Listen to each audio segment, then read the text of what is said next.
Hi friends, welcome to our channel SJS Vlogs.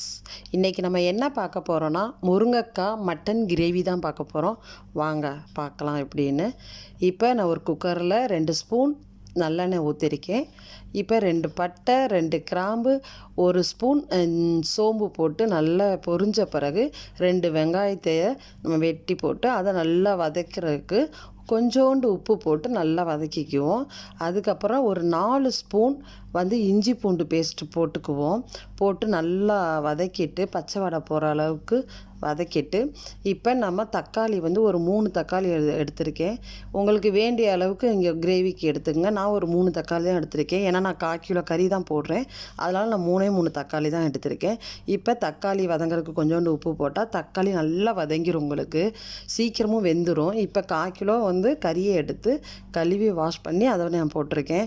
அதையும் நல்லா பிரட்டிட்டு இப்போ இதுக்கு வேண்டிய மசாலா தூளை நம்ம போட்டுக்குவோம். இப்போ 1 ஸ்பூன் மஞ்சத்தூள், 3 ஸ்பூன் மிளகாத்தூள், 1 ஸ்பூன் கரம் மசாலா, ஒரு 3/4 ஸ்பூன் அளவுக்கு மல்லித்தூள் போட்டிருக்கேன். அதையும் இப்போ கொஞ்சம் வேண்டிய அளவுக்கு பெப்பர், இது உங்களுக்கு ஆப்ஷன் தான், நீங்கள் வேணுன்னா போடுங்க, இல்லைனா அதோடு விட்டுருங்க. பெப்பர் போட்டால் இன்னும் கொஞ்சம் தூக்கலாக கொஞ்சம் காட்டம் நல்லாயிருக்கும் காரமாக. இதையும் போட்டு நல்லா மசாலாவை நல்லா பச்சை வாடை போகிற அளவுக்கு நல்லா பிரட்டி எடுத்துக்குவோம். அதுக்கப்புறம் இந்த கறி வேகிறதுக்கு தேவையான அளவு தண்ணி சும்மா கொஞ்சமாக ஊற்றினா போதும், ரொம்ப ஊற்றிடாதீங்க. ஊற்றி குக்கரை மூடி விட்டு இப்போ நம்ம 3 இப்போ நல்லா வெந்திருக்கும். எனக்கு 3 விசிலே நல்லா வெந்துருச்சு. உங்களுக்கு பார்த்துக்குங்க எப்படின்னு, அதுக்கு தகுந்தாப்பில் வச்சுக்கோங்க, கறிக்கு தகுந்தாப்பில். இப்போ நான் வேண்டிய அளவு முருங்கைக்காய் போட்டிருக்கேன். முருங்கைக்காய் போட்டு நல்லா பிரட்டி விட்டு கொஞ்சம் ஃபாஸ்ட்டாக ஒரு கொதி வந்தோடனே கொஞ்சம் ஓரளவுக்கு மீடியமாகவே போடுங்க. அப்போ தான் அந்த கறியில் அந்த முருங்கைக்காய் நல்லா வெந்து கொஞ்சம் நல்லா சாஃப்டாக வரும்.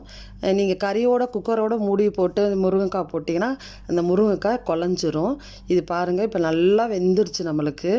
இப்போ கொத்தமல்லி தலையை போட்டு நம்ம இதை இறக்கிற வேண்டியதான். இது ரொம்ப அருமையாக இருக்கும். சப்பாத்திக்கு, வெள்ளை சோத்துக்கு எல்லாத்துக்கும் போட்டு பிரட்டி சாப்பிட்லாம். குஸ்காவுக்கு இதுக்கெல்லாம் சாப்பிட்லாம். ரொம்ப ரொம்ப அருமையாக இருக்கும். இப்போ கொத்தமல்லி தலை போட்டு நம்ம இறக்கிற வேண்டியதான். ரெடி ஆயிடுச்சு. லைக் பண்ணுங்கள், ஷேர் பண்ணுங்கள், மறக்காமல் சப்ஸ்கிரைப் பண்ணிடுங்க.